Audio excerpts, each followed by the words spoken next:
চলো তোমাদের সাথে একটা চটজলদি পাস্তার রেসিপি শেয়ার করে নেওয়া যাক। হাই, আমি মোমো। আজকে আমি তোমাদের সাথে শেয়ার করব আমারই একটা পাস্তার চটজলদি রেসিপি।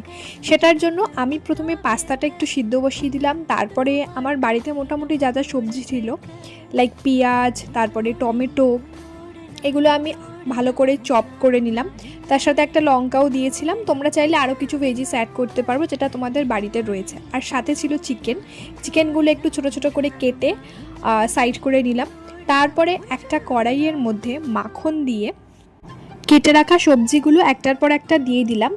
তারপরে সবজিগুলো দেওয়ার সাথে সাথে দিয়ে দিলাম কেটে রাখা চিকেনটা। তারপরে একটু ভালো করে নাড়িয়ে দিলাম। আসলে কি বলো তো, এই পাস্তা রেসিপিটা তোমরা অল্প কিছু জিনিসপত্র থাকলেও বাড়িতে করতে পারবে। তোমরা দেখলেই বুঝতে পারবে আমি কিন্তু সেরকম জিনিসপত্র কিছুই অ্যাড করিনি। তারপরে আমি আমার সেদ্ধ করে রাখা যে পাস্তাটা ছিল সেটা দিয়ে দিলাম ভালো করে। তারপরে নাড়িয়ে তার উপরে দিয়ে দিলাম একটুখানি নুনটা তোমরা তোমাদের পরিমাণ মতন দিতে পারো। তার উপর দিয়ে ছড়িয়ে দিলাম একটু সস।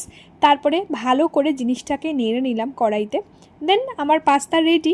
খুব সহজেই সিম্পল উপায়ে কিন্তু এই পাস্তাটা রেডি হয়ে গেল।